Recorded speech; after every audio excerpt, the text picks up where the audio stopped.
Good morning, everyone. Welcome to Coffee and Football, presented by Adam Lowy and the Lowy Law Firm. I'm your host, Blake Monroe, where I'm joined daily by Bobby Burton and Jerry Hamilton. Tell us where you're checking in from this morning, what you're drinking, get those questions in. We're going to get to those here in a little bit. Already got a few of those rolling in. And we are 94 days away from kickoff.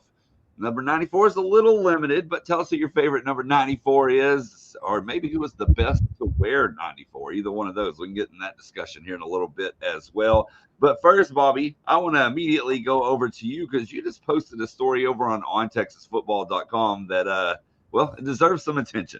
Yeah, absolutely. So here we are, and I'm actually on the University of Texas campus today, and we're at a crossroads of college sports. So there are multiple people in Washington D.C. today trying to come up with the future of college sports, the Save College Sports Act, or Protect College Sports Act, as it's now called. That's all fine and good. Nick Saban is delivered instead of going up there and being questioned, he's delivering a statement via letter. Former presidents and chancellors are going to be able to talk about it. All of this stuff is going on. Cody Campbell and Texas Tech have long pushed for this sort of legislation. He even bought advertising time on ESPN and other channels this past year to do so. The problem I have with this is it feels almost hypocritical that someone that is pretending to create laws or trying to push for laws is at the same time potentially allowing for untruths to go spoken about other schools. I'll say this. A source told me that last week, after Joey McGuire said that both Abilene Christian head coach Keith Patterson and Texas State head coach G.J. Kinney, he had talked to them both, and that they had both said they would be willing to give up their games and play each other to allow Texas Tech to play Texas. I am told that Texas State never acquiesced to that. And this was nothing more than what I called it at the time, which was a WWE ploy. And I had a source come forward with this, and I did some more background check on it. And I've also reached out to both Texas State officials and Texas Tech, including Cody Campbell and Joey McGuire through Texas Tech Sports Information. Our Hank South reached out to them, and we have received no response from either over the last 24 hours or with Campbell and Texas Tech earlier this morning. So the reality of it is, I believe at this point, I'm led to believe, I should say, that the old brouhaha last week about false bravado and playing Texas was nothing more than a machination of Texas Tech's brain to potentially deflect the reality of them and their program, including their president of the university, deflect from them trying to get a quarterback eligible who gambled on his own team. And I don't know if that was the exact reason they did this or didn't do it or what have you, but I know that based on what I'm being told, and it is a source, that Texas Tech coach Joey McGuire apparently, I don't know whether I can say misled, lied. I don't know exactly what his thought process was during that, but according to a source, it feels like he was not entirely truthful, and the PR stunt was exactly that, a PR stunt, and nobody did any checking with Texas State on that matter. I was told that Texas State, under no uncertain circumstances, wanted to give up its game with the University of Texas. That's been communicated to Texas. And G.J. Kinney, who is a newly minted Pac-12 coach this year, right, is trying to elevate his program, had no interest in a buyout for a game against Abilene Christian as opposed to playing the University of Texas. So where does this leave us? It leaves us with Texas Tech on a morning where their women's softball team plays for a national championship. It leaves us back to realizing just what kind of carnival barkers they are, in my opinion. Yeah. I think they're the laughingstock of college sports. I think their leadership is a laughingstock of college sports.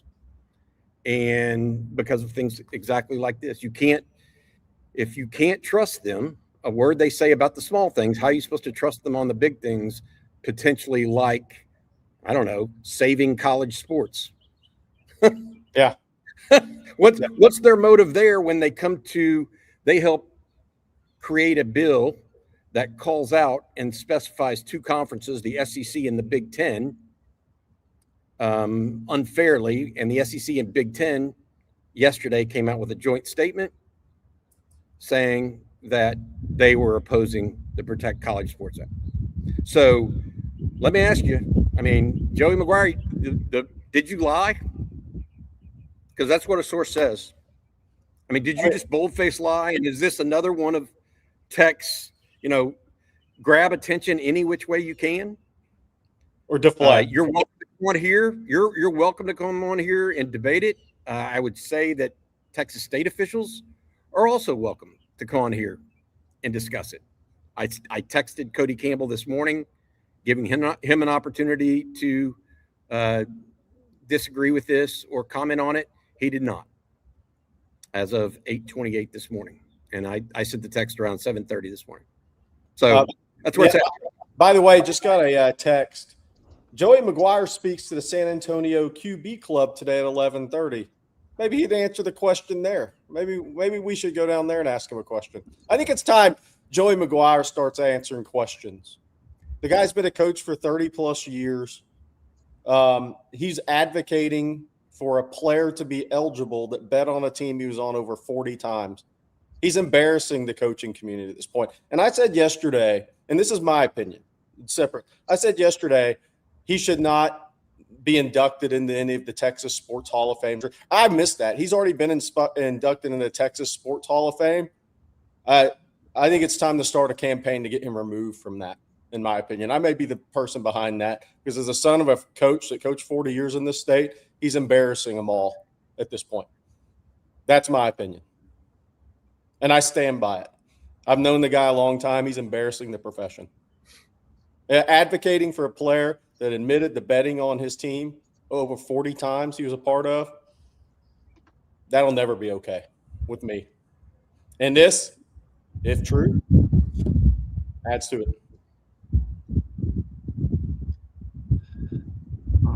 Well, that got the chat on fire, that's for sure. Oh, wake up. Wake up. It's time to wake up, guys. Things are happening here, and we're trying to figure all this stuff out. Whenever people lie and or obfuscate or mislead, any of those things, and it has repercussions on third parties like Texas State. Imagine being Texas State. They don't want any part of this. They didn't ask for it. Now their name's being thrown around in the midst of this. That's when you just don't care about other people. And, calling out Chris Del Conte and Steve Sarkisian in tweets, the chair of the Board of Regents doubled down on that. If you go and read the article on ontexasfootball.com, doubled down on that and tried to engage in a public forum. It's very WWE behavior, and maybe Cody Campbell's trying to be Vince McMahon, and that's maybe who we should take him for, as opposed to a serious person. Well, we got more to talk about this and morning. then the national championship tonight. Yeah. In the midst of that, we're talking about this. That's how you asked me about the laughing stock. That's the comment. Can you imagine that, Kevin Eltife or Jim Davis or Chris Del Conte doing this in the midst of, I give up. I mean, I don't know that has Tech ever won a national championship in anything other than like rodeo. I don't know. Maybe they have. I don't know. I luckily I don't know the history of Texas Tech athletics. All right. By the way, so national championship softball game tonight. Well, before we get into that, let's let Bobby tell everyone about Adam Lowy and the Lowy Law Firm real quick. Absolutely. If you've been injured in a car wreck, truck wreck, automobile accident of any kind and think you might be due compensation, make sure you reach out to our friend Adam Lowy over at the Lowy Law Firm. Again, injured in a car wreck, truck wreck, automobile accident of any kind and think you might be due compensation. Adam and his group will give you a free consultation to see if you might be due compensation. That is LowyLawFirm.com. I said 20 years. He actually celebrated, their firm celebrated their 21st year in business here in Austin less than a month ago now. So thank you very much to Adam and his firm, LowyLawFirm.com. All right, yeah, so more on Texas Tech, but in the softball world, guys, as the Women's College World Series does start tonight. Game 1, 7 o'clock in Devon Park in Oklahoma City. That game will be televised on ESPN. Of course, Game 2 will be tomorrow at 7 as well. And then Game 3, if necessary, again at 7. And then that'll actually take us into the baseball super regionals against Oregon when that starts on Friday night. So we got an action-packed week of baseball and softball. Absolutely. By the way, people in the chat brought it up. We should have known that. I should have known that for sure. Cheryl Swoops Tech won national women's basketball title in '93. Year I graduated from high school. I should remember that one. But that graphic, these 3-game series, obviously Texas and Texas Tech both won 2 to get here, but I think it's different in the national championship series. I think this Game 1 tonight is massive. It's massive. Who gets Game 1 tonight, I think is a really big deal. Because look, the pitchers have thrown a lot to get to this point on all sides. And if you can get a 1 game up, I think that's a big, big deal, stating the obvious tonight. And I think it'll be interesting to see how many counts Texas can work, especially early in this game. Now, we'll see how much Tech is changing pitchers in this game, but I think they need to work some counts. I think they need to get the pitch counts up early in this game tonight as much as possible. These girls young ladies, they've thrown a lot of pitches on both sides. So I think working some counts is kind of a big deal tonight. Test the tiredness of players tonight. And then I think testing Texas Tech's ability to play defense. I'm not sure that's their total strength as a team. So I think that working some counts, putting the ball in play against 2 really, really good pitchers, I think is big. 80% chance game winners win it all in softball. Yep. I mean, Game 1 is a big It didn't deal. happen last year, though. No, it didn't happen last year. Hey, look, Texas going for its 2nd national title. Tegan Gavon obviously going to be pitching tonight. Katie Stewart is topped the 30 home run mark. I can't pretend to know all about women's softball here, guys, but it feels like the 2 best teams are peaking at the right time. And that's kind of, they're meeting again in a very similar situation to a year ago. There are a couple of different pieces on each team. Texas Tech hit the portal awfully hard this offseason again. They've got a better hitting team, I think, in 2026 than they did in 2025 when Texas beat them a year ago in the same situation. But look, Tech has spent a lot of money in softball, and it shows on the field, and this is going to be a tough matchup for both sides. And that gets going again tonight in Oklahoma City. Texas Tech, slight favorite to win the national title over University of Texas. We'll see how that goes. Yep. And I need to make a quick correction. I accidentally said Friday for baseball. It's on Saturday is when they start. So needed to correct myself there. But yeah, and then like you're looking a little more sunburned than the Texas when you were in Texas. I'm telling you, that Florida sun hits different, man. You're right. You're right. I am a little sunburned. Although this camera does make me look a little redder than I really am. Maybe it's, I don't know, the lighting. I don't know what. But I did look, by the way, the odds to win the Women's College World Series. Texas Tech is a very, very slight favorite. So negative 115, Texas negative 105. So not much difference there. Basically a toss-up, guys. Yeah. Basically a toss-up. That's not surprising to me. I mean, I think they've got what many people believe is a more dominant pitcher than Tegan Cavan. Cavan seems to work through counts better and traffic better, but Kennedy seems like she could be more dominant, pitch 1 to pitch 90. And I think that's probably what people are relying on. I also think Tech is very talented throughout their lineup. So, look, Mike White's a good coach, though, man. And he pulled some things last year. Reese Atwood with that key at bat on the 4-pitch walk that was going to be an intentional walk. She pulled the string. So we'll see if both teams who's up for it and ready for it. I think that it's possible, in my opinion, it's possible that both teams come out swinging hard. Yeah. All right. Well, let's see here. We got more to talk about this morning, and let's start with recruiting. Of course, we're going to have Tony Hills join us in a little bit as well, Jerry. But let's go over to recruiting for a moment. Yeah. So we're going to we're going to profile another official visitor for this week. It's Toa Satele, because for me, he's one of the very interesting OVs for Texas. Obviously, you can see there his father, Samson, played in the NFL for a while as an offensive lineman, was a very good player. Started over 100 games in the NFL. So, look, it's in the bloodlines. I think we know that. What I think is very interesting about this recruitment is Texas wasn't as early on this one as some other schools in this recruitment, right? So you have that. And then the question, he was offered May 8th of 2025, but Texas really hadn't been recruiting him as hard as some of these schools on the West Coast, so to speak. And so he's down to 4, obviously Texas, Oregon, Notre Dame, California. He went to Oregon last weekend. The tape of him is very athletic, by the way, when we pull that up, his huddle tape, very athletic, can play in space.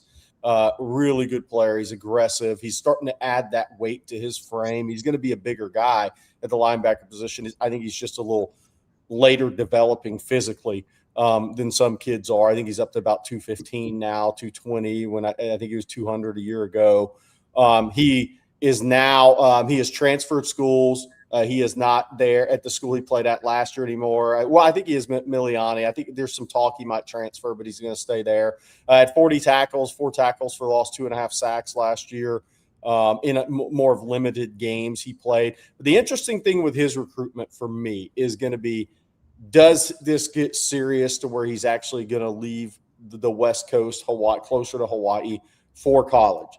I think that's what Texas and Notre Dame have to find out here, because he goes to do a midweek visit to Notre Dame, because obviously when you're from Hawaii, you're not going to fly home and come back every weekend for OVs. So this was all set up to where he went to Oregon last weekend. Now he's at Texas this weekend. Then he goes straight to the midweek at Notre Dame.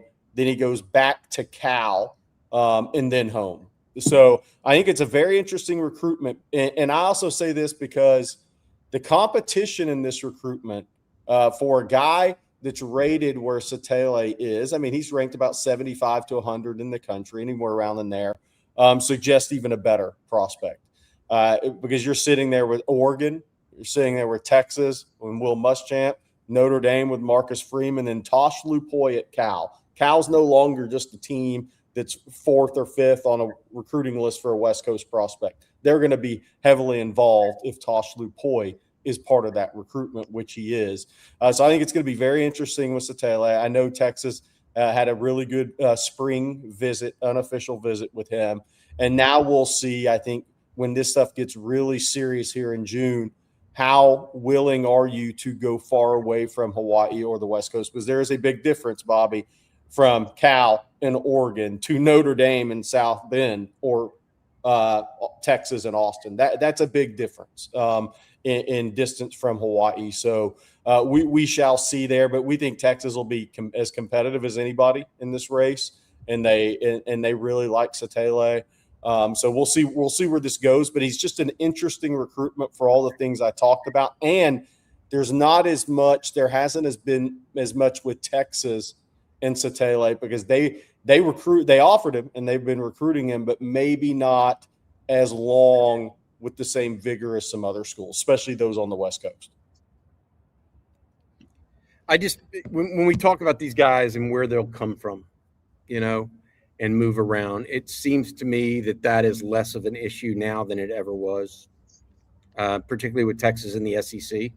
I think that Texas, we used to talk about, Jerry, they need to recruit in this kind of area to really hone in on certain things. And I still think there's some level of truth to that. But, now these great players, they'll go anywhere. They'll go where the best opportunity is for them. And I think Satele, Texas feels like is in that category. And so I expect the Longhorns. And I like the idea of profiling these guys at least one a day that people don't know that much about, because I do believe that this is going to be a guy Texas kind of goes hard for over the long haul. Yeah, and I think they will have to beat out Oregon and Cal. I think they will absolutely have to. But Oregon, from the Oregon side, believes they're in the driver's seat. We'll see. He's one OVN. We got a couple of other recruiting questions this morning, Jerry. So let's jump over to those. And let's start here with Antoine. Antoine always bringing the goods every single day. He says, wide receiver Trey Moore to Washington. Is there any clarity on the wide receiver takes for this class? Yeah, I mean, Easton Royal obviously is committed. We think Texas is doing well there. Obviously, he canceled Ole Miss and Tennessee. Those two teams were never going to be a factor at the end of the day. He gave them their spring visits and such. But it's Texas 1. It's Florida 2. It's LSU 3. Got the Florida and Texas OVs remaining. We'll see if LSU makes up ground, but that one will go for a while. So that's 1. And then 2, Bryson Thrower, who we've been reporting for a long time as a top in-state target at wide receiver. He announces a decision June 6th. If that goes Texas' way, as we think it might, then you have 2.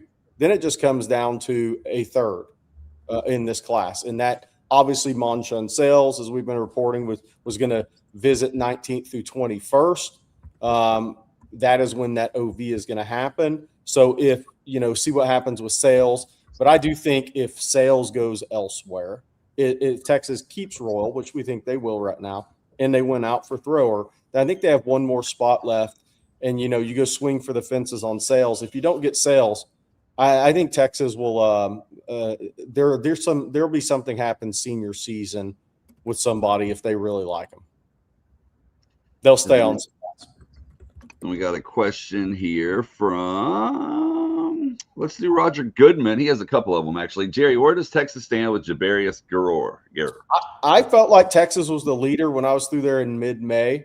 But at the time, that was Miami. That was the competition. Miami's out.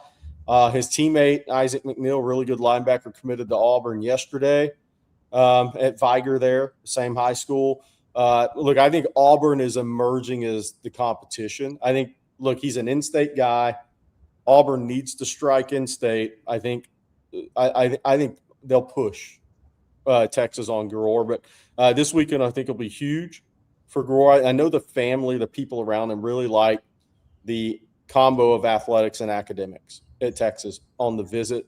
And I do think that matters in the Guerrero recruitment. But again, Auburn is going to come strong in-state school. They need to win some of these in-state recruitments. So I think Texas was after the spring game was in a very good spot.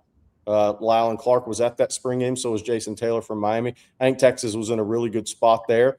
Somebody's always going to emerge to be the competitor, whether it's from an NIL space or a close to home space. I think that's Auburn. And he's slated to announce July 4th. We'll see if that ends up being the case.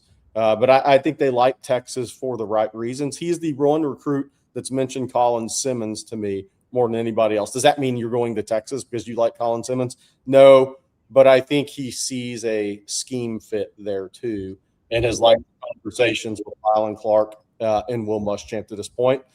But you got to go close all these recruitments out. Everybody's fighting for the same thing, closing these recruitments out right now. And Texas has felt really good about it.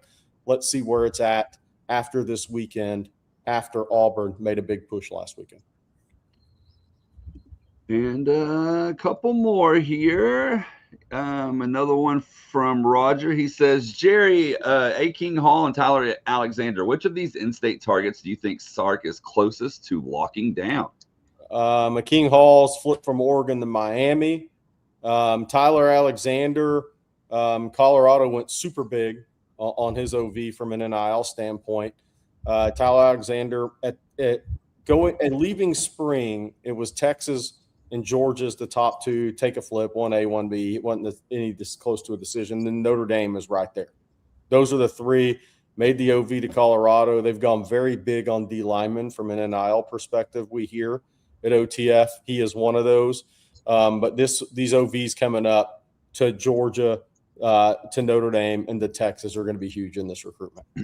I think Colorado, what they did was kind of push NIL from an NIL perspective for everybody else. So I think people are going to have decisions to make because Colorado went big there. And then we got one from No Guts, No Glory. He says, I saw that KJ Green changed his official visit from Texas to LSU. Is that true? And if so, what does it mean? Yeah, that's true. We discussed that a while back. That's true. Look, it means Jabarius Garor is Texas guy.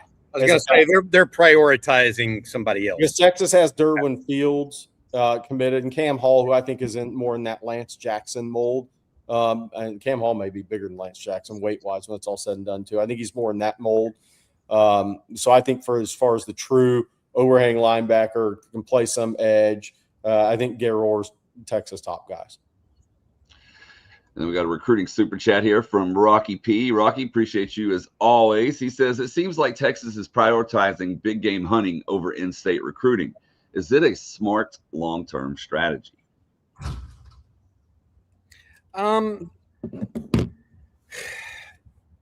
Look, was Arch Manning's smart long-term strategy? I mean, I think so, right? I mean, was Derek Cooper's smart long-term strategy? I guess we'll see. Was Ryan Wingo's smart long-term strategy? I don't know. I mean, the reality of it is it's a smart strategy if you hit, and if you don't, it's not. That's pretty much, and for me to sit here and say one way over another, I think it really depends on how well you recruit and to some level your NIL commitment, right? So it's a little bit of that combo.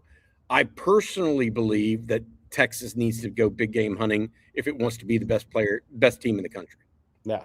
If you just wanted to win the Big 12, you could just beat teams with depth there and good players. Not necessarily, you didn't have to have every position, but you got to have war daddies in the SEC to win. I'm just going to tell you, and to win it all, you have to. You got to have the best of the best. And so personally for me, I prefer the big game hunting because I think that, and sometimes that big game hunting is in state. Tell me Colin Simmons, to Jerry's point, wasn't big game hunting. That's like the that is what big game hunting is, a guy like that. So I have no problem with Texas going big game hunting as long as they're connecting. And Steve Sarkisian, in my opinion, along with Brandon Harris, Chris Gilbert, recruiting staff, they've proven they can connect. So I have no problem with that whatsoever. And I think it is actually a smarter way to go from a elite recruit perspective, as opposed to now building depth is a different story. That's where I think you utilize Texas, the state, more appropriately.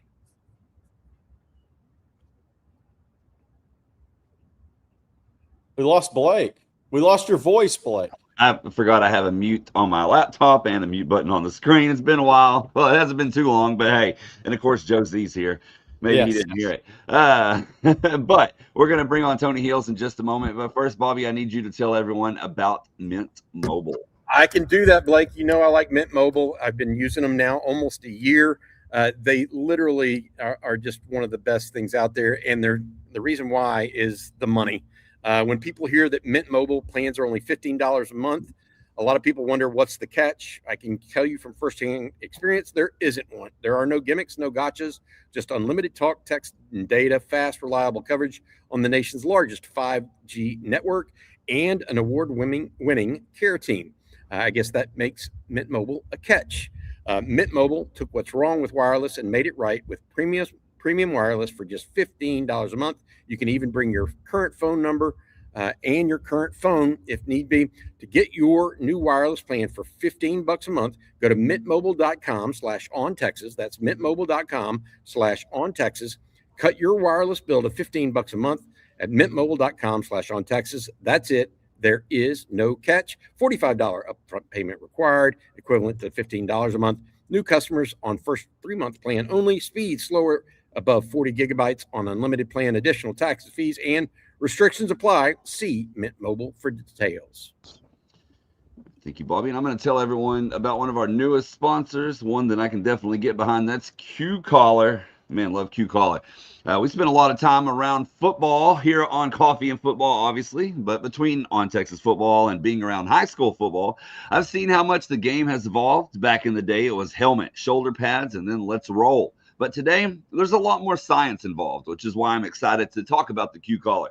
The Q-Collar is the only FDA-cleared device in its category designed to help protect the brain from effects of repetitive head impacts during sports. There really is not anything else like it on the market. My son Colt, his varsity team at Comanche, they've incorporated Q-Collar into what they're doing. I've had a chance to see it up close. They started wearing it last year, and it's easy to wear alongside all the equipment players are already using, and that's something that is obviously very important. The Q-Collar applies light pressure to the neck, slightly increasing blood volume in the skull, which helps reduce brain movement during impacts. And it's built around science, not hype. It's designed to work alongside the gear athletes are already wearing, whether it's football, lacrosse, skiing, or any number of contact sports. Plus, it's FSA and HSA eligible. So there you go, very easy. So when you're getting your family ready for next season, think helmet, mouth guard, and Q-Collar. Just head to Q30.com/OnTexas and use code OnTexas for a free sleeve with your order. Once again, that's Q30.com/OnTexas and get that free sleeve available in 15 colors with your order. All right, guys. Well, it's Wednesday, which means it's hump day with Heels. Trench Church. I see the man. He's ready. Good morning to you, Tony Heels. Man, we turned up today, bro. You know what I mean? I've been listening to you guys, bro. And let me tell you something, Bobby.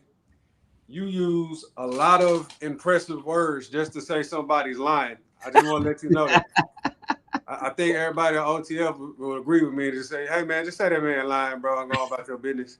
You don't got to use the whole Webster Dictionary to pontificate your point. Look at that. Ha ha. I went to the Ivy League of the South too, baby.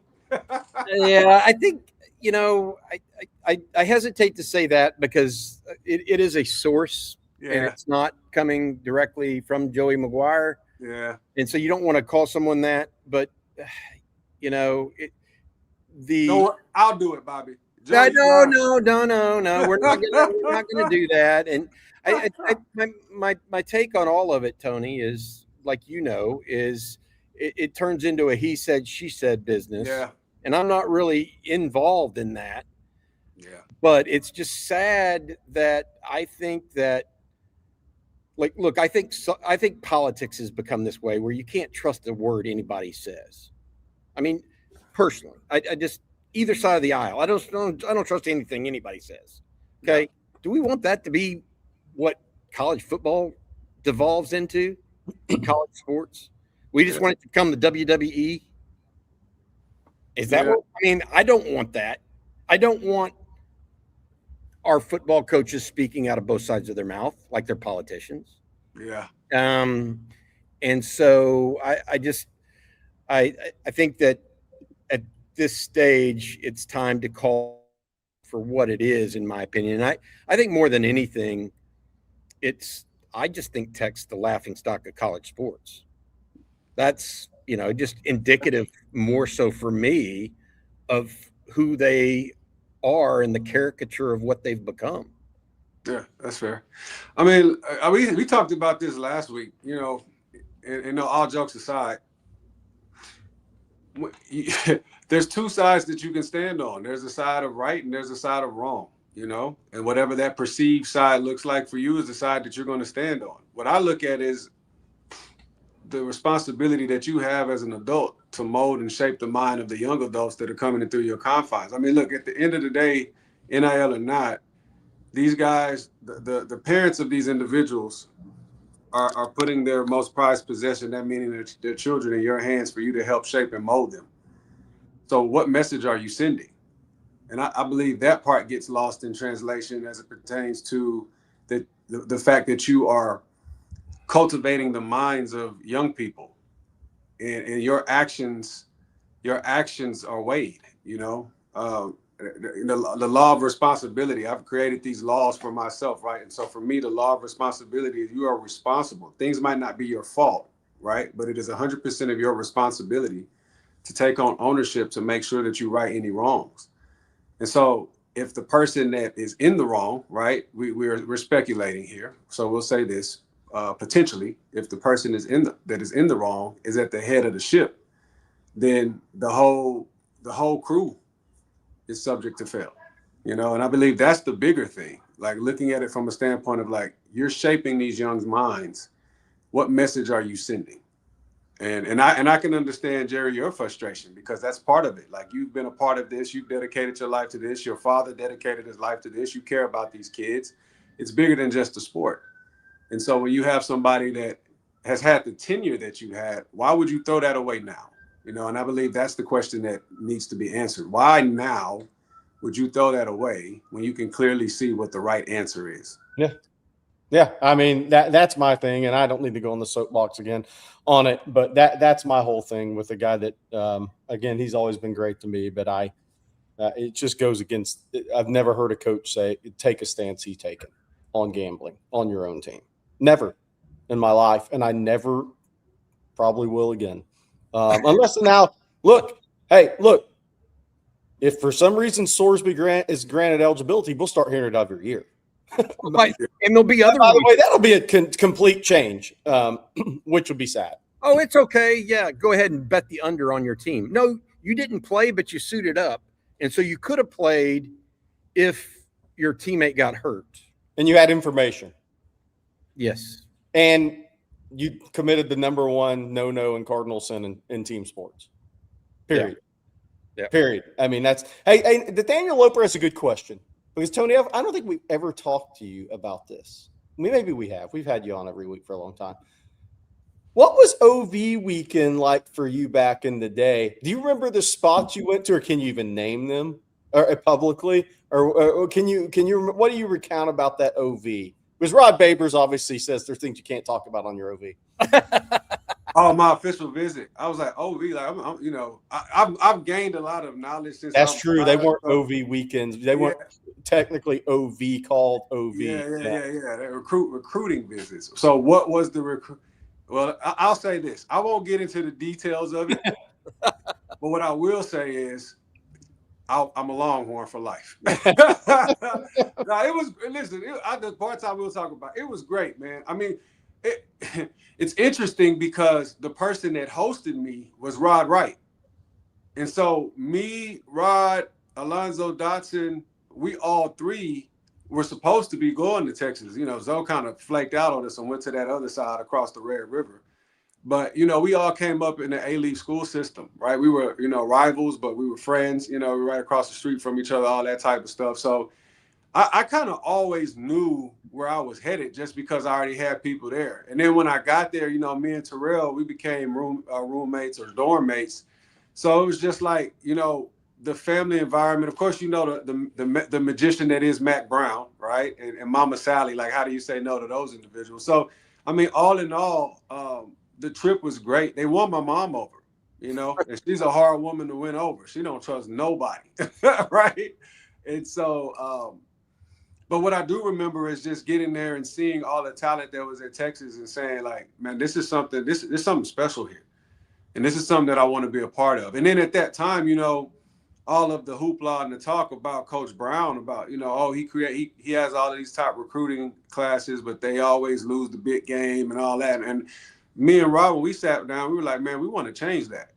So that was a challenge too, to say, yeah, I want to be part of that change. So it was all of these different factors that played into it, not just the visit, but the visit was fire. I mean, like Austin, Texas. Now I'll say this: today's Austin, Texas is a lot different than the Austin, Texas that I grew up in. Yeah.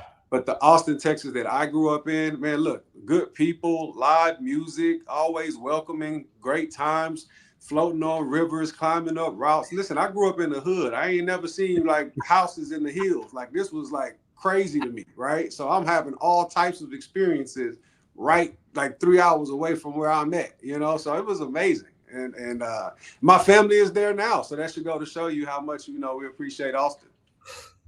Hey, Tony, I want to ask you a question because it came up a couple of days ago on a video we did. Lawrence Seymour is now reported to Texas. Team workouts, because now you got to go through medicals right before you start your team workouts with the team. But talk about what you think is in front of him, because he's a guy that is, I'm using air quotes for the podcast because there is expected to be a starter on this team, but yet he's the only offensive lineman that is expected to compete for a job that wasn't there in the spring. How much ground do you think he has to make up? How much is going to be on his plate this summer? Because it's more for him. It's more than summer conditioning. Yeah. Obviously you look at the foundation. How's the football shape? Because that's always different than regular working out. Being able to drive people, being able to get people off the ball, all of those things. You'll see that once, the pass come on and you start seeing what he's able to do. As it pertains to the mental side of the game, I mean, look, this guy's been in systems before, so he knows the college game. So how quickly can you pick up the vernacular or the Texas football lingo, right? The language, understand? Because I mean, look, power is power, zone is zone. They just call it something different. What do the checks look like? How do they take these steps on this play versus how we took them? Like he has to become a blank slate and be absorbed in the Kyle Flood's coaching system. So it's going to be his processing speed and his ability to adapt. Once he's able to do that and get a real good hold on the offense, then you'll be able to see what his talent is. You got to be patient with him. A couple of those practices, maybe a week or so, maybe 2 weeks. It just depends on his processing speed. He's probably going to be a little out of sorts, moving a little slower, right? The speed of the game of people understanding their job and him learning it, right? But the best way to learn, I believe, if you're a true competitor, is by being baptized by fire. So you get to see his resolve. Right, and that's a really good thing, especially when you talk about offensive linemen playing in the SEC. So I believe it's going to be those things: the physical shape, the physical football shape, right? The processing speed of being able to pick up the plays, and then once you have those two things, seeing what he really has, and then you can make your decision off of that. I'll say this though: if you are going to go into that situation, I'll tell you what, man, you hit the lottery pick with having one of the best offensive line coaches in the country to show you how to get there. So there's that. And he has, I'll say the last part.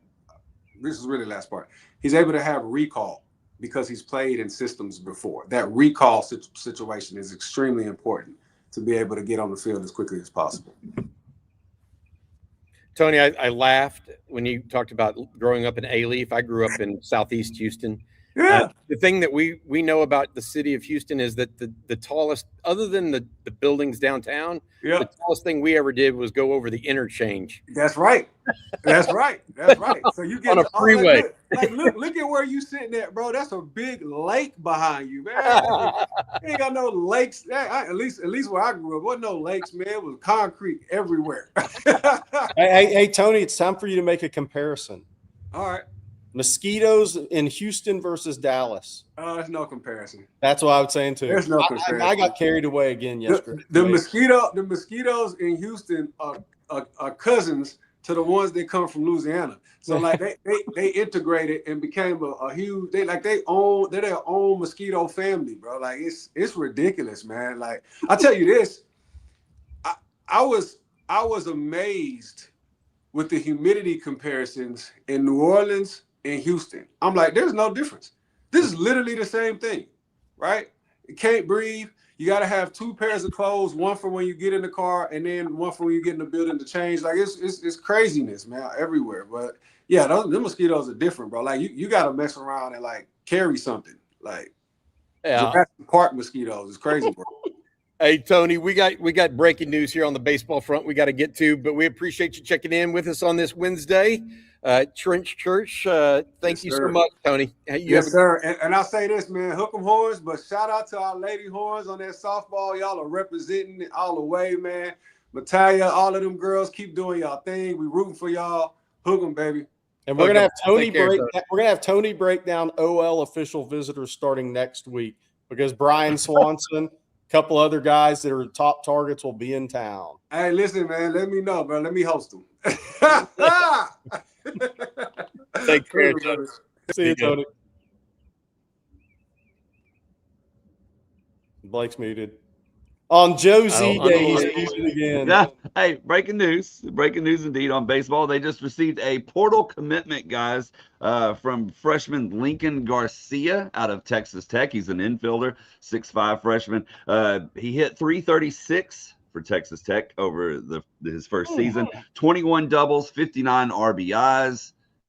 A heck of a bat, a heck of addition for the Longhorns. Infielder, outfielder, where's the play? Infielder. Yeah, infielder. Okay. So transfer from Texas Tech, you said? A good win over Texas Tech to start the day. Interesting week. Yeah. Definitely so. Oh man. Let's see here. While we're talking about recruiting, we got one other recruiting super chat that we need to get to from Slick Rick. Which recruits are war daddies? Who are the must gets for Texas? Well, I think I've said Eastern Royal. Yeah, I've said Easton Roll is the one because he's been committed to Texas for a while now. And I said yesterday it's Colin Simmons in reverse, meaning Lane Kiffin's new at LSU, and this is the best prospect in the state of Louisiana. And if you don't get him, you know where he's going. He's going to Texas. Even though I think Florida's number 2 and LSU's got to overcome 2 people. But I think it's kind of a Colin Simmons in reverse recruitment. And because Texas has had him committed for so long, and since he's been committed, he's only continued to rise in rankings, whether that's through football performance at an Under Armour game, through the track, setting a state record in Louisiana at 10.17 on a wet track. Not that that really is that impactful, but it is still not perfect conditions. And he's continued to rise as a recruit since he committed to Texas October 29th.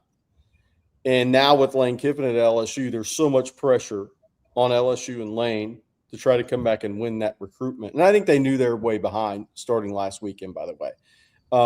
And I do think they'll fight for this until signing day in December, even if Easton Roll says, hey, I'm sticking with Texas, as I think people expect him to, although there's still OVs to be had there. So I think it's Easton Roll. I think in-state it's turned into John Meredith because A&M's the competition. And the reality is A&M has some real dudes committed at DB. And I think this is the top prospect in the state. And I say that, and I don't know where Jalen Brewster's ranked, but Jalen Brewster had a shoulder surgery, and he's got to come back from some stuff. And last year was his first year playing hand in the ground, hand in the dirt. He's got a lot of development in front of him. He's very talented. But I think John Meredith, from the corner position, he's a rare guy. And so I think that puts him at the top. I think that's become the guy in state because it's going to come down to Texas versus Texas A&M. Okay. And he's a guy who I think can come in and compete day one at Texas. Jalen Brewster's very talented. I don't know if he comes in and competes day one. Like there's actually very few Tommy Harrises and Casey Hamptons in the world that come in and truly compete day one.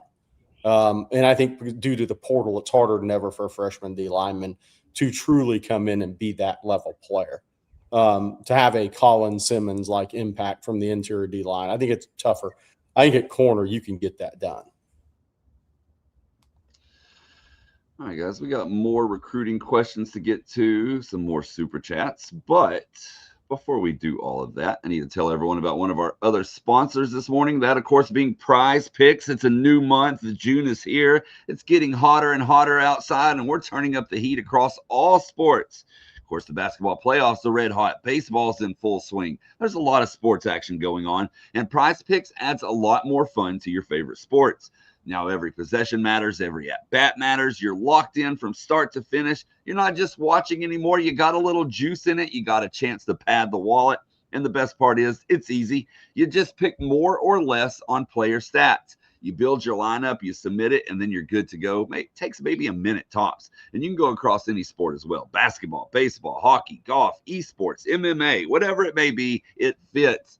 And, of course, the NBA Finals begin tonight. So we are in on the basketball action. I'm going to put our picks up on the screen here. Give me a second. And we're taking Jalen Brunson. They have a special right now where he only needs half a point. So obviously we're getting in on that along with Wemby to have more than 12.5 rebounds. We're trusting our gut, and that's exactly what you do with Prize Picks. You make your picks, you lock it in, and now every single moment means something. And Prize Picks available in all 50 states, including right here in the great state of Texas. So if you haven't jumped in yet, now's the time. Download the app. Use code HMA. Play $5, and they're going to give you $50 in lineups instantly. Again, code HMA. 5 gets you 50. It's as simple as that. As always, play smart, play responsibly, play Prize Picks. Right. By the way, somebody asked yesterday, I mean, a series has to go 6 games for rating standpoint. I like the Spurs in 6. Woo! I actually probably like them in 5 if ratings don't matter, but ratings matter. So it'll go to 6. Unless there's major injury. Are you saying that you think it's a little rigged? I predicted this. I predicted OKC and San Antonio were absolutely going to 7. And I wasn't talking about basketball. Yeah, makes sense. A lot of Wemby in New York, Wemby and the Knicks is going to be probably bring in massive ratings. If it goes 4, that's not what they want. Have you heard what the prices are for like courtside seats in New York? Oh yeah, 4,000. They're 4,000 for the nosebleeds. 4,000 for not for rafters. 4,000 is not the courtside. No, it's 4,000 where you can touch the rafters, touch the top of the. It's in the it's massive. I mean, that's ridiculous. I can't do that, guys. No, I can't do that. My TV looks too nice at that point. I got an HD right here. Yeah. Oh. It should draw massive. That should draw massive TV ratings. By the way, on at the same time as the softball tonight. Yeah. So Texas fans are, oh man, you got that Texas/Spurs fans have that. They have that a little bit of a decision to make. It's hard to pay attention to both.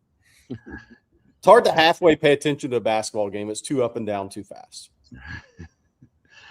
We got a super chat here this morning from Spank Boogie. Thank you, Spank. Appreciate you as always. And Spank says, my mouse will cooperate. Maybe. There we go. Do coaches call or text recruiters while they're on visits at recruits while they're on visits at other schools, or do they leave them alone? Yes. But not all. Not all, but a lot of them do. I mean, you know, it just depends on the coach's relationship with that player and that coach's approach to recruiting. Yeah. I can guarantee you Ed Orgeron does. I'll just put it that way. But, you know, someone that's a little bit more reserved and someone that tries to play the long game may be a little different. All right. What was that statement there about baseball? Read it out real quick if you don't mind. Yeah, it says, I can't believe Texas just landed Garcia. He was in the running for mid-year freshman of the year, or he was in the running mid-year for freshman of the year. What a crazy pickup this early. And they're going to be looking to bring in a couple of other visitors here soon. Of course, they obviously got the super regionals going on, but I would expect Texas to do very, very well in the portal this year. Yeah, Oregon. They've got Oregon this weekend. Apparently, Oregon has a couple big pitchers, heavy pitchers that throw a lot of heat. We'll see. We'll see if Schloss can get the guys back to Omaha in his second year at Texas. I think that he's got. You know, last year I felt like Texas was ahead of schedule. I still feel like they're ahead of schedule. This weekend, those big for Texas baseball. Yeah, I think. By the way, it's not a surprise Garcia went to Texas. The guy's from Newport Beach, so when he hit Lubbock, he must have been like, "Whoa, whoa!" And so he goes to Austin. Good decision. Good decision. Now I'll say this: I think Lubbock is a town maybe even better than College Station now. I mean, it's just, The lesser of two evils. well, I was going to say, I'll Jerry, say that, though. I will say that. oh, it might be better than College Station. I mean, come on now. I mean, Guy from Newport Beach is definitely going to like Austin more. That I can tell you. yeah, I mean, because I would hope.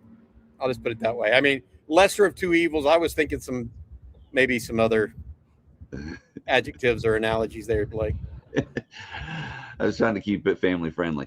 Let's see. Hey, while we're talking about other sports besides football, one thing we haven't mentioned this morning, guys, big news on the women's basketball front. Sarah Graves, she's been on with us on Texas Football, a fan favorite. She was granted another year of eligibility.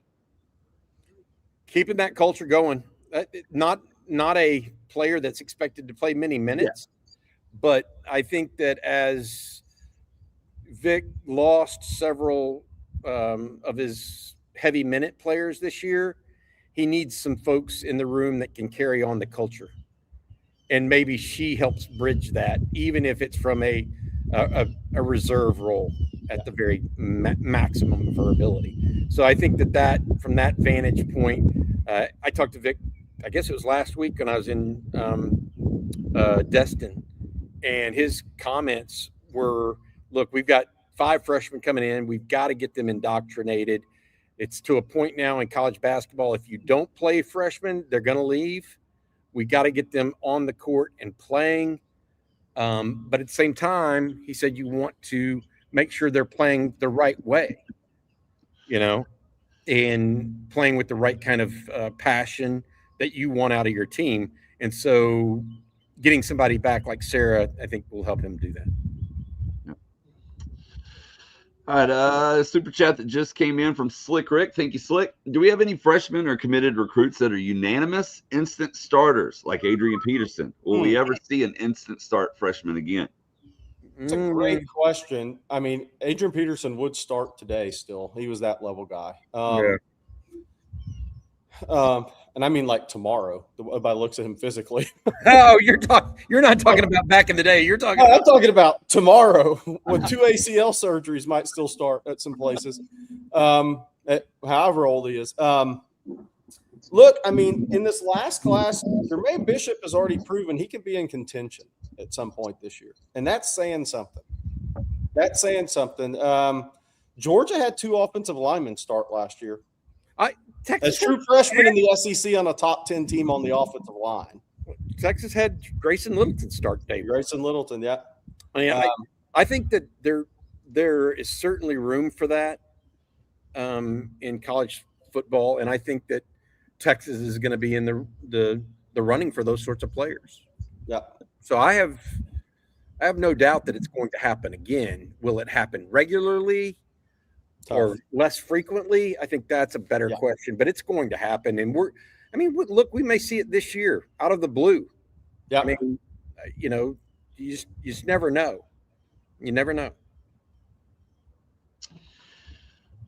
I mean, Derek Cooper could end up being better than, the young man from Arizona State or young man from North Carolina State. You just never know. Well, I'm glad you brought up Derek Cooper because we have a question from Drummer Boy. How much of Derek Cooper do you think we'll see this season, or are they planning to save him for 2027? No, he's playing game 1. Yeah, I think this is a good topic because CJ, if y'all aren't subscribers on Texas Football, you should be. CJ had a really good article yesterday out about planned contribution tiers as of right now from the freshmen. Derek Cooper was at the top of that, in that top group. And I think do I think he's going to get 50 to 100 carries? Yes. Could I go over 100 potentially? But I think he's at least going to get 50 to 100. And I think it's possible he gets more than that long term. Really, I don't know that he'll start. Well, here's the one thing we know: running backs are going to get nicked up. Somebody either Raleigh Brown or Smothers. Somebody will miss a game. Somebody will miss time. It's just look at the history of this stuff. And I do think the question will be is if Derek gets ample opportunity, is he ready to just go grab it and then take it if that opportunity presents itself? I think he's going to have a key role on this team. But the question again for me is, as a young player, and I think his maturity gives him a chance. If somebody goes down for a game or 3/4 of a game, and he becomes a guy that gets the carry it 12, 14 times in a game and play a lot more snaps, does he go grab it, that opportunity? If he does, then it becomes very interesting at the running back position. Well, we're talking about guys getting some playing time. We said at the beginning of the show, 94 days away from kickoff. The current 94 on this team, guys, is Jamarian Carlton, excuse me. Yeah. And Nathaniel wants to know, do we see him getting any action this year? I'm not sure he redshirts, but the hard thing for guys in his position, and Sark, I asked Sark about this at the Touchdown Club of Houston. Because you have 9 SEC games and you have Ohio State, and then your G5s are a huge step up from last year, and you only have 2 of them, Texas State and UTSA. And look, UTSA had A&M in a third-quarter game last year. Would it shock us if one of those 2 games was a third-quarter game and then Texas pulls away late? No, it happens in these games. It's going to be tough if you're one of those young freshmen, Bobby, not in the 2 deep to get many snaps as a freshman. I think that's going to be the toughest task for Steve Sarkisian with these young guys, is how do you still get them a little bit of action when your schedule says not likely to happen? And I think that's what's going to be tough. I think Carlton is got a big upside. I think I see the guy being around 300 pounds in the future and being a guy that plays as much or more inside than he does a 5 technique. It's going to be he's just got that big frame. I'm not saying he can be 320 like Alfred Collins necessarily, but I think he's going to be a 300-pound player. He is a guy that you put a circle around, because I think he can long-term be a difference maker on the interior. That's my opinion of Jamarian Carlton. So I think he's an excellent athlete. I do think he's like an Alfred Collins starter kit of sorts. But you got to remember, Alfred Collins, he didn't really bust a grape until he was a senior year, when he really started coming on and being consistent. I think that Carlton actually might be a little bit more consistent earlier than Collins, but might not have quite the upside long term. And so that's my take on Jamarian Carlton right now. All right, guys, we got time for a couple more questions this morning. But before we get to those, Bobby, I'm going to let you tell everyone one more time about our sponsor, Adam Lowy. Yeah, absolutely. Adam Lowy and the Lowy Law Firm, been in business now for 21 years. If you've been injured in a car wreck, truck wreck, automobile accident of any kind, including an 18-wheeler or ATV or anything in between, and think you might be due compensation, Adam and his firm will give you a free, no-strings-attached consultation. That's Adam Lowy over at theloweylawfirm.com. Give them a shout. They'll let you know where you stand. Again, that is loweylawfirm.com. Thank you to Adam and his group for sponsoring every Wednesday morning's version of Coffee and Football. Well, we opened the show this morning with some news from you, Bobby, that you posted over on TexasFootball.com. And I want to go back because I meant to put this up during that. This is a super chat from Antoine. He says, I'm not shocked. Coaches have this win-at-all-cost mentality that is bought on by the media and the crazy fan bases. So I thought we've had a lot of people join since then. We can revisit that for a moment. Yeah, so long story short, what we're reporting it on Texas Football this morning is that Joey McGuire, as we all know, went to the podium last week in Dallas. I believe they were in Dallas. At the Big 12 Media Days, and essentially said that he had talked to Keith Patterson, the head coach at Abilene Christian, and G.J. Kinney, the head coach at Texas State, and that those 2 coaches had agreed to cancel their games with Texas Tech and Texas respectively, and allow Texas Tech to play Texas in week 1. Well, according to a source, that's blatantly untrue regarding Texas State and Texas Tech. I am told that Texas State never reached such an agreement, and it's just not true. We called Texas Tech today to let them try to refute that. I reached out to Cody Campbell via text. I also called Texas State to see if they would have comment. They declined comment. Look, I'm being told that they did not reach agreement to ever move their game, that GJ Kinney, under no circumstance, he's entering the Pac-12 his first year. He sees the Texas game as a platform for him to show the national media what Texas State is about. I mean, it's not about buying Texas out or just simply buying. People want to play the University of Texas. Texas State wants to play the University of Texas. Buying a game out isn't the issue. That's why Texas Tech is bringing this up. They want to play Texas. A lot of people want to play Texas. Texas has its choice each and every year. So I'm told that GJ Kinney and Texas State officials did not acquiesce to that. And I think one of the reasons why we're not hearing back from them is they don't like their name being brought in to this unnecessarily. I mean, they didn't do anything. They were just sitting back having a nice Friday. And all of a sudden, their name's getting thrown and their coach's name's getting thrown around. So that's what I'm being told from at least one source. We'll see what comes of this. Joey McGuire expected to speak at the San Antonio Touchdown Club, or Quarterback Club, later today. We'll see if somebody there happens to ask him this question. But interesting to see what McGuire has to say as he's doing his media tour. And all the while, they're trying to get Brennan Sorsby, a guy who bet on his own team, eligible. You know what's amazing to me? WWE deflection technique is what it sounds like and feels like to me. Yeah, I mean, and I kind of go back, and I'm not taking a shot of the show. It's just the shows nationally. The Texas back and forth, or not even back and forth, dominated these shows when Cody Campbell came on. And I believe he came on a show that's pretty well known, and nobody actually asked him about Sorsby. And I thought that was unbelievable. Yeah. Unbelievable that you go on a national show and This all people out. This is why I think it was done. And all people talked about, the only thing that was talked about was spot the ball, Texas versus Texas Tech.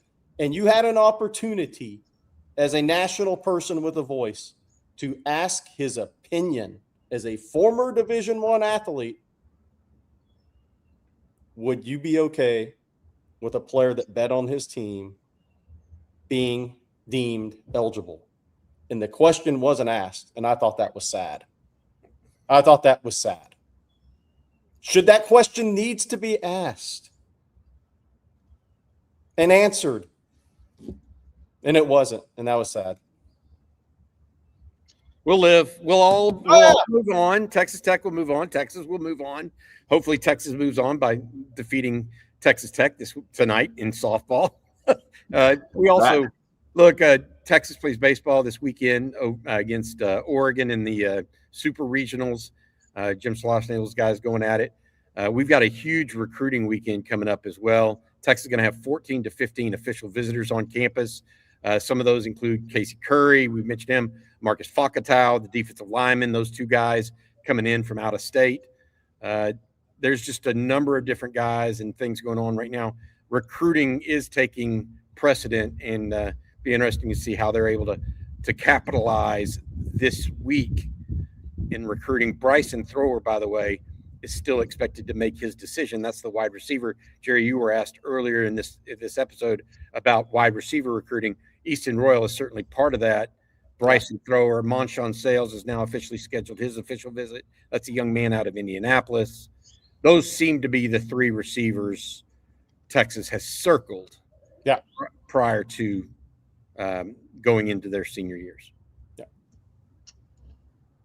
All right, guys. Well, that is going to do it for this episode of Coffee and Football, presented by Adam Lowy and the Lowy Law Firm. We want to thank Adam, along with Q-Caller, Mint Mobile, and Prize Picks, of course, for sponsoring today's show. Thank you all for tuning in as well. Shout out to Tony Hills for joining us. And as Bobby said, don't forget softball tonight, beginning at 7 p.m., that game on ESPN. But, Bobby, between now and then, what can people catch on Texas football? We got state of the program coming up. We're going to talk a little bit about that recruiting and what's going on behind the scenes here at the House committee, or excuse me, Senate hearing that's ongoing right now. Ted Cruz and Maria Cantwell talking about the future of college sports, and some other people talking about it as well. So we'll have to hear what they have to say and comment on that. And then also, obviously, getting ready for this big recruiting weekend for the Longhorns, as well as big game tonight and baseball this weekend. Oh, and good luck to men's golf, right? No, they're out. They're out. Yeah. But Stanford lost too. So I got it. Yeah, good for Directors Cup. Directors Cup. Yep, definitely. Well, we hope y'all's day is an absolutely incredible one. We'll be back same time, same place tomorrow. So for Bobby Burton and Jerry Hamilton, I'm Blake Monroe, and we'll see you then.